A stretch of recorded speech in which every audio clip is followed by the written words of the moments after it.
Hi, everyone. Welcome to The Story That Built Her. This is where we go beyond the highlight reel to the real, raw stories that built entrepreneurial women. And today I'm thrilled to have Jackson Hole Rose with me. Hi, Rose. Hello, you are my favorite person to talk to. Sweet.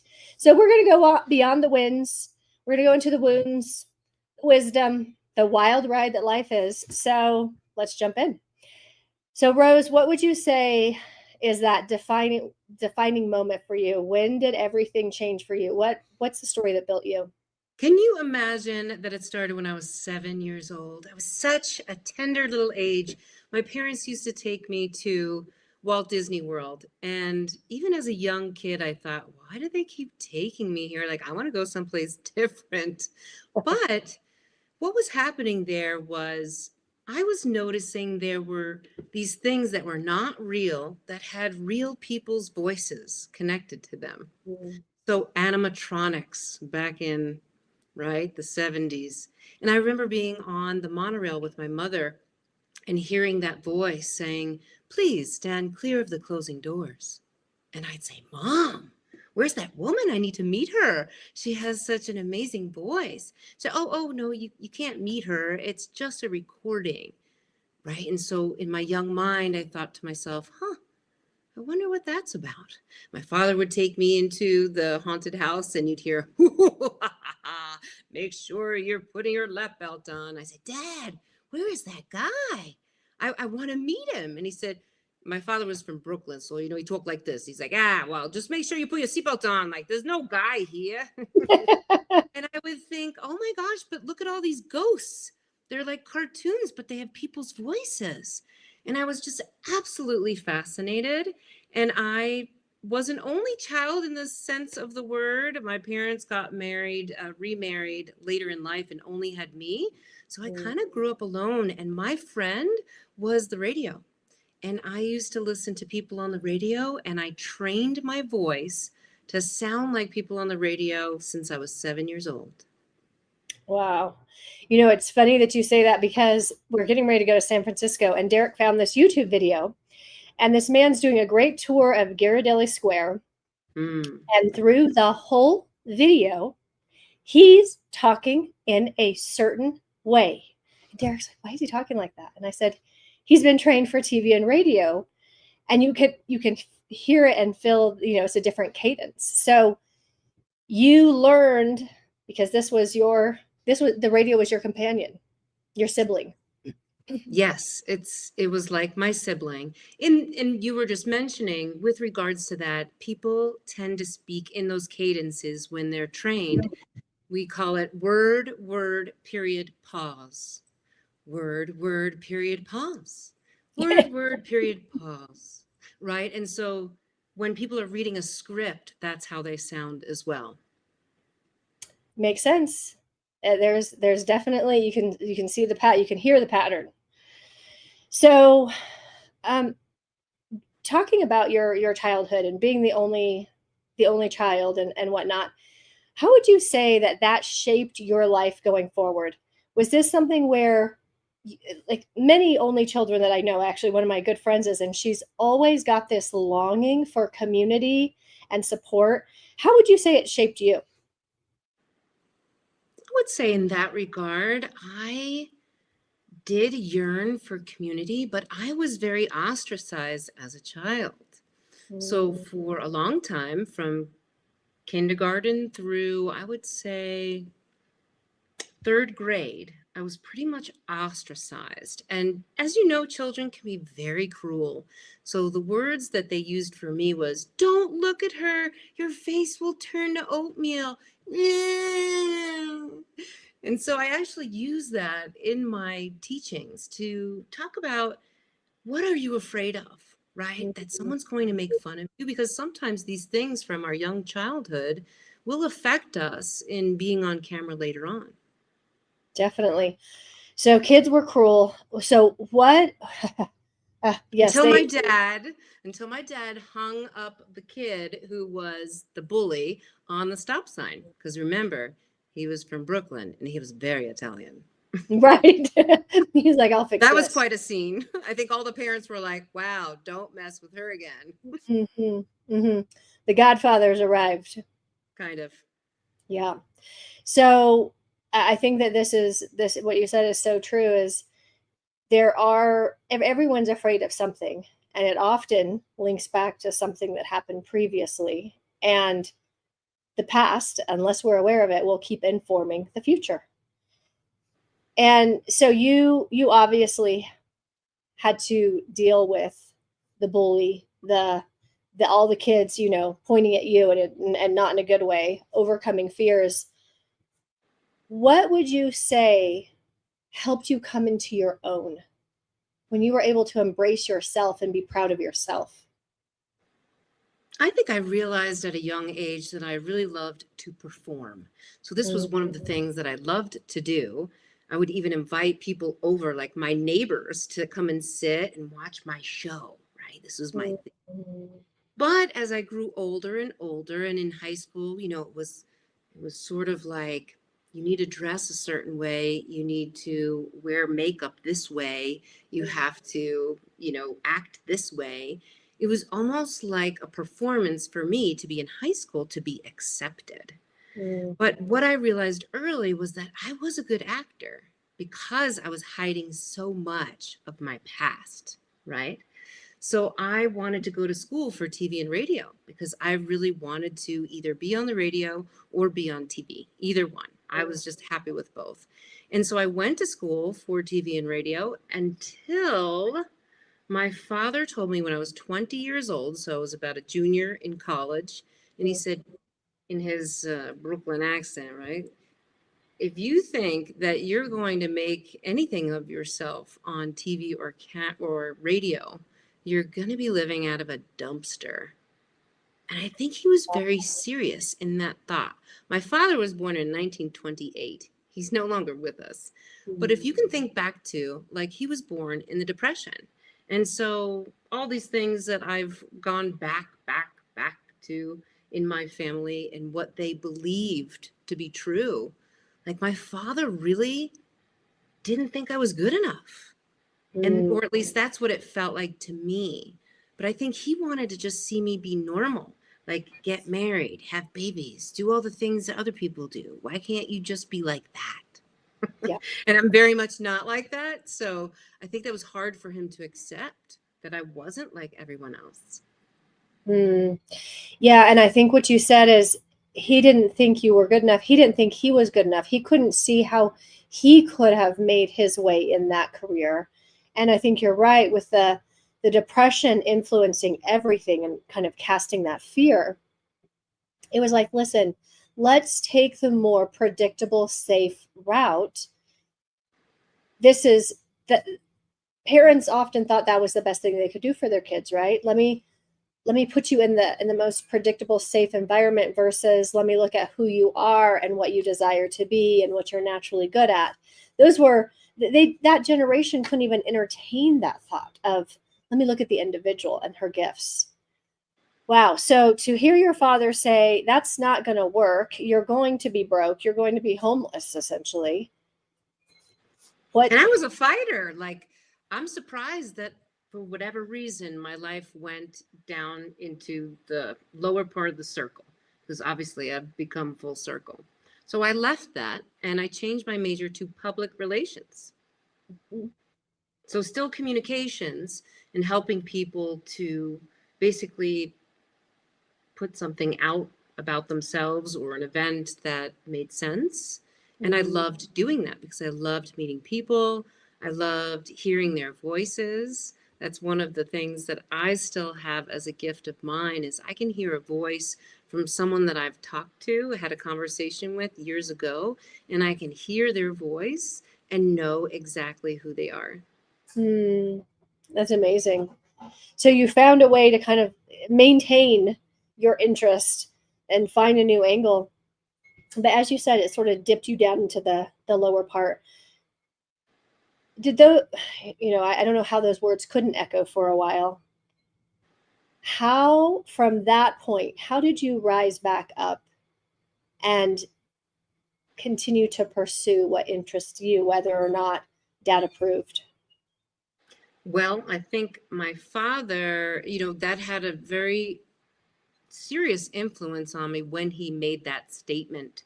So after I had graduated with my undergrad in communications, public relations, I decided I was going to go back to school for my master degree in technological systems management because I thought, oh my gosh, I need to show and prove that I am smart and I know tech really well and I'm going to do this. And it was one of the most difficult things I've ever done in my life was get that degree. And then when I had that degree and I was in the corporate world for almost 11 years, I thought to myself, what have I done? I have a Mm, undergraduate in this, I have a master degree in this, and none of it makes sense. So you know what I did? My father had passed away at that point, so I didn't really have to deal with him judging me anymore. But telling my mother was kind of one of those things. I said, I'm going to sell everything I own. I'm going to become a guide. I thought my mother was going to have a heart attack. what? Like, you're what? You're what? You're kidding, right? And I'm like, no, mama, this is what I'm doing. Like, I'm leaving. And she goes, where are you going? I said, I don't know, wherever they send me. She was like, I don't Mm, understand. What about all these degrees you have and everything? I said, I still have the degrees, mama. Like, I need to go figure this out. So I literally sold almost everything I owned. I became a guide. They sent me to Jackson Hole, which is where I currently live. I worked as a guide in the summertime, and then I opened my two businesses in 2008. And one was basically I saw the rise of social media coming. People thought I was nuts. And then in the other, I serve as an on-camera and voiceover talent and doing emceeing. And I also had a syndicated radio show for a while. And I could never let that second part go because I had coaches over the years and they would say, Rose, you have to pick. And I'd say, but I can't pick. I love both things. mm, And this is why now the merging of my businesses makes so much sense because I've held all these secrets for 17 years, almost 2 decades of time serving as, on camera, voiceover, and no one in social media ever cared about that. But now, with the rise of AI and everything happening with, getting yourself on video, showing that you're a real, true, authentic person, this stuff matters. absolutely. And I know that we've talked about that is um, it's it's going to be so important day by day, right? More important every day that you do make yourself known. If you are who you say you are, if you know what you say you know, then you better display it. This isn't the sort of thing where you can just go, well, surely people will figure it out. It's you have to be really intentional about it. Wow. So I, you got to Jackson Hole as a guide. Oh my gosh. yeah. So Mhm. before we go more into this video thing, I just have to know. So tourists come to town and you guide them where and how. What are they going to see? For 16 years, I was a mountain bike guide. I'm a very good biker. That's one of the things that I'm good at.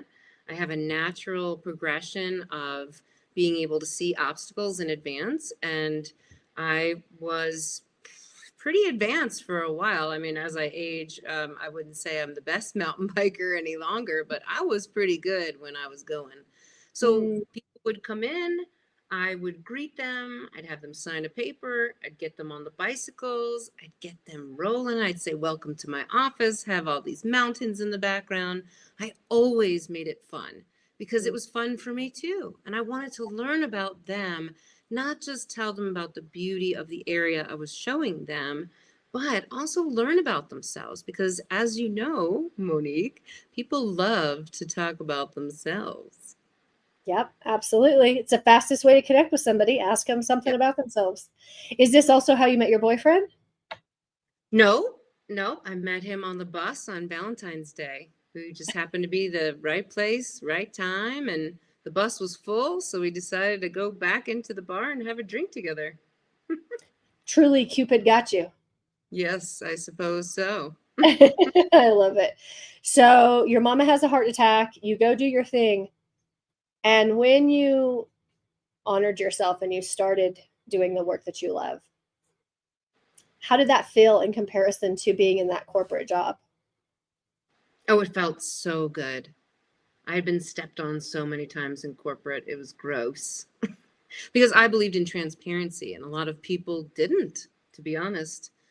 So Yeah. my mother was still alive at the time when she saw me starting my new business. It was my dad who died from a heart attack, but she really grew on to the whole fact of my mother was a solopreneur, my father was a solopreneur, and here I was showing my colors in a different way.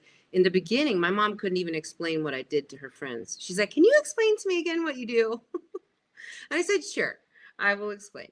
Because the social media thing was kind of complicated for people that were older. It was Yeah. almost over their head. So, here I was doing what I loved, and I didn't have to advertise myself, Monique. All I did was network with people in person, and they would say, "Oh, you need to meet my friend. I'm going to send her your information. Boom, boom, done with you. Okay, you want to work with me? Okay, great." And then all of a sudden, the universe keeps sending it in, sending it in. And I didn't realize that moving to an online business would be a little bit on the difficult side or very different. I thought it was Yes. actually going to be easier, and Mm. it's not. This is a good point. I think when I, because I started off local, in person, shaking hands, kissing babies. And when I came online, this is what I found. It's like moving to a new country and they speak a different language. I think that's the best way I can describe local business in person to online. Um, and I honestly, I have watched very few people make the transition easily because most people will maintain, like, think of our country. When people come here from they immigrate over, they often still speak their language, still cook their food, they still have their traditions. And I feel like people do that from the local to the online space. They try to maintain their language, their culture, their traditions, and it really is about dropping it completely. And I think trying to maintain both is nearly impossible in the online space. So we will, and there's more I want to talk about in that, because I think when you said, because we basically started in business the same time when we came Yes. online, yeah, and we would tell boomers, do you want us to create a profile for you on Facebook, and do you want us to do this, that, and the other? It was like we were speaking Chinese for starters, and just like that went over their head. A lot of them just were like, I don't know what you're talking about, but just do it because I know it's where we're going. Others were like, I don't understand it, so I won't do it. I feel like we're in a similar thing with AI. What I'm finding, and I'm curious what you're observing, Derek and I had this conversation. Well, we have it over and over, but we recently had it. So, what I'm noticing is women in particular are a little resistant and reluctant to even pay attention to what's happening with AI. It's almost like if I ignore it, it will go away, which we all know it's not going away. It's not, it's already here and growing. What would you say are your observations in terms of how people are responding to AI? How are they going to respond to this? What are they going to do with it? I think it's still pretty early to predict how everyone will go. You know what? Everyone's going to have their own direction, so to speak. I have friends that live in LA that are in the field of video and, you know, production for real, like movie sets, this and that. And they've told me that they've watched two people do a live, so like what we're doing right here, but they're not real people.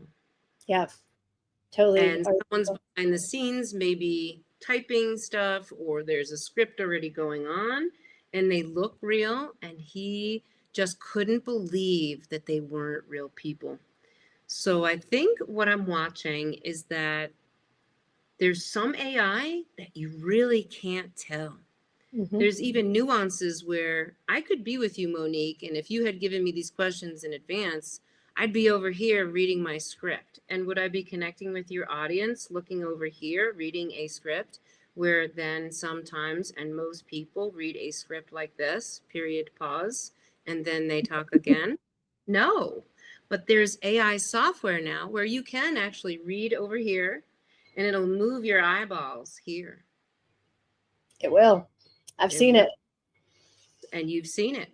So I think with women, they actually are reading scripts over here.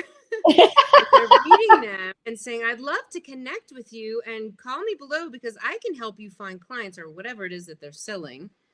And people are actually connecting with them because they're so desperate to get this client online, right? But I think that's only going to last so long, because how can you buy from someone that can't even look you in the eye, so to speak, right? On the camera is a little bit different, but we're like, I'm actually looking through the camera lens to speak with you directly, right?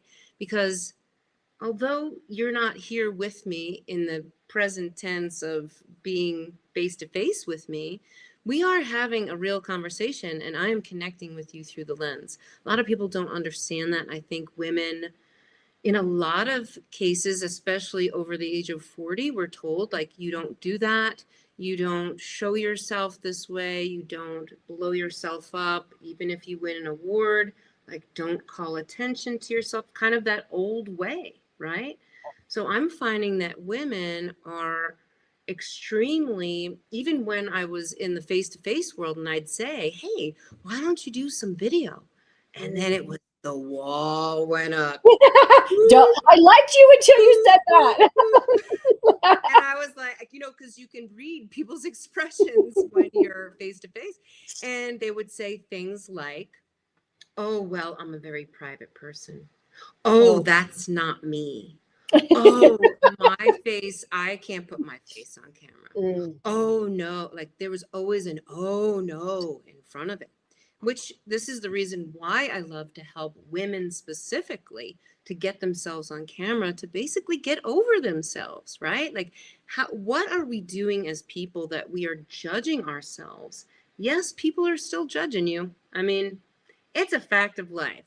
You're going to really say no one's judging me right now? Of course they are. They're judging you. They're judging me. They're I'm making judging them. all of that, right? Because this is what we do as people. But if you can represent yourself well, especially as a woman in business, like I came across a reel the other day. I thought it was hilarious, so I sent it to my boyfriend. It was a woman. She had the most humongous boobs I had ever seen, right? And she knew that when you start a video, you make some movement. So how do you think she made her movement? Boom, boom, boom, right? And I was like, oh my gosh, what is she talking about? And she like, What's she oh, I selling? came up with this thing. Oh, and then I found out this. And it was funny, right? Because I thought, look at this. This is hilarious. And she's using her breasts as a way to get attention, which we have known for how long that women have done this. And I never make judgments with people that want to do that. If that's where you feel that your asset is, then you should do that, right? My asset is, I just like to say, F perfect. Just get on camera. If that's you, if you like to shake your boobs around, then go shake your boobs around, right? Who am I to judge you? Well, it's way more fun than the person who's like, I'm never going to show up. I'm never going to, right? I'm just like, okay, cool. You know what? I'm moving on. It's very interesting. All the excuses that you spouted off. And I always find this very fascinating when people go, oh, I can't get on video. I'm very private. And I'm like, so you think you push video and then everything you didn't want to say just flies out of your mouth? Like, you're still steering the ship. You're the one talking. You know what I mean? Like, of course you determine what you share, how you share it, how much you share. I mean, this is the thing with the online space, is I think that it can feel like people know you better. Like, I know when I was offline, my clients knew nothing about me, truthfully. Mm-hmm. It was much more, this is what we provide, this is what you pay, this checklist is done, have a nice life. I never shared who I was with my clients when I was offline. Never. They didn't know anything about me. The online space, it's a must, right? I had this real test. It was like I had a stillbirth in real time because 75,000 followers were watching a 9-month pregnancy. And I remember when I had to decide, am I going to talk about it or am I not? And it's like, well, if you're online, you might as well, because it's the best thing that you could do for your business, right? Yes. But I think what you said is it's sort of that old school thinking. That's how I was raised. Parents and grandparents, it's nobody's business. Da, da, da. And it's very fascinating what people are unwilling to do in order to get wherever they want to go. I agree. So as we think about the huge advantage, this is what I'll call it, the huge advantage to showing your face and talking and coming on this microwave method, like I like to call it. I think that with AI and video and all of these things, what's going to happen is there's going to be this huge gap. There's going to be a small group of people that just fly ahead, and there's going to be a bunch of people who are left in the dust. We call them early adopters. Yes. Mm-hmm. And even I though think live streaming has been around for a while, but yeah, I mean, will be the ones that soar up. Yes. I think so. And I think that because of AI, like things don't move at the same pace as they did in 2008 and 9. It's moving so much faster. So like, right? In 2008 and 2009, I would say even till about 2012, people could kind of decide what they wanted to do with social media. They had like 5 whole years to decide what they were going to do. I don't think people have 5 whole years to figure out what they're going to do with AI. I know that it's much more advanced in certain places and ways, but I feel like everything is faster. And so I think this pulling away is going to be much more, it's going to be very pronounced. So this is how I see it. I don't know how you see it. How are you going to cater to the ones that have already decided they're going to be the early adopters instead of trying to sort of shove these ones through the hole that they don't want to go through? Right. Like I always say, my client is not the woman who feels like she's actually going to vomit before she goes on video. My client are the people that have experimented with video, not really sure how to connect with an audience or how to even sell their offers, and basically let people know how they can help them. If you don't like the word selling, that's just fine, but you can offer something to someone and you need to be able to get that out there. So I think the question was more so in the future, like where will these people be? They'll be so ahead of the game because the secrets that I know with regards to being a woman on camera are not all out there yet, right? People just don't know about different things, different nuances about lighting, about backgrounds, about the camera angle, even. So these just very simplistic things will make people be ahead because they are going to basically represent themselves much, much better than people that just throw themselves together and decide to go live with no strategy. Mm-hmm. Yeah, absolutely. Well, I think that what you said, it's not common knowledge yet. It's not common knowledge yet. So tell me, how are you approaching this so that it becomes common knowledge? How are you putting yourself out there so that you are like, it becomes like, well, you got to go to Rose, just like in your local thing where it was like, oh, you got to talk to her. How is this translating? How can this switch over to the online space where it's just like, oh, well, that's just the thing. Rose knows it. Right. Well, actually, one of the things that I know that you love numbers too in business, and I love to work in nines because it represents transformation in a lot of ways. And so I do something called a 9-minute live video assessment. And from there, I can tell you the one block that maybe is what you're missing while you're on camera. From there, I do a 90-minute assessment for your live video as well. And from there, we get deeper into, do you use your hands? What does your background look like? Is it virtual? Is it in person? What do you do with your hands? Do you do this all the time? Like I would watch your live videos and give you comments about how your reactions are and how you represent yourself on camera, and basically talk to you about what it is you have to offer and allowing that to be your call to action at the end of each video. And then from there, I have a 90-day program that's called the Live Streaming Secret Circle. And from there, that's just women working together. I actually give you leveling up, which is like a homework, right? But it's in your business to kind of talk about all the things that matter for women in business that are going on camera. So what are the exercises that I can give you to do so that way everyone in the group can learn from you? Because as we said, there's so many different things that keep people from going on camera.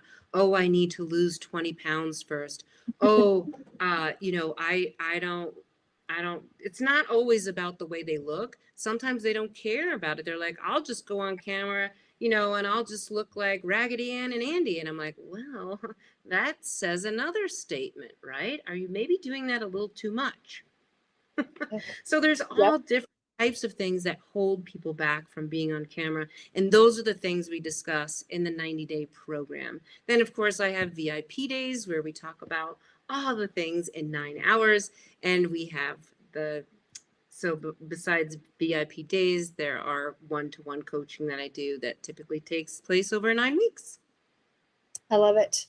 Well, I think that the 9, you're right, because there's also, like, the 9 life paths, and which I just want to say, Rose, you are a life path 6, which the thing I find so wonderful about life path 6 is you're the heart of the crew. Yeah. And it really comes through that you care, you truly care about people, that you have your heart in what you do. And I think that when women are overcoming themselves and whatever is in their way, it is so nice to work with someone who's really heartfelt and genuine. So I just want to, reach out to Jackson Hole Rose. She's definitely someone who can help you in the video. And Rose, what's the final thing that you would tell someone who feels like this is the thing that they haven't tackled yet, that they're most afraid of? What would you say to them? F perfect. Yes. Please just go do it like Nike says. And if you don't like the F, you can use forget perfect. Really. It doesn't matter. You just need to show your authentic self online. And doing live video is one of the best ways to do it. I love it. Thank you, Rose, for being here today. Thank you for having me, Monique. You are fantastical. I love chatting with you. Thank you. I want to remind everyone that if you would like to share your story here or in one of our upcoming books, we'd love to have you and feature you. And as Rose said, you know what? Let's let the perfection go. It's so overrated. So I hope you'll get out there, go push the button, and share something that you know, that you love, that you care about. Until next time, bye.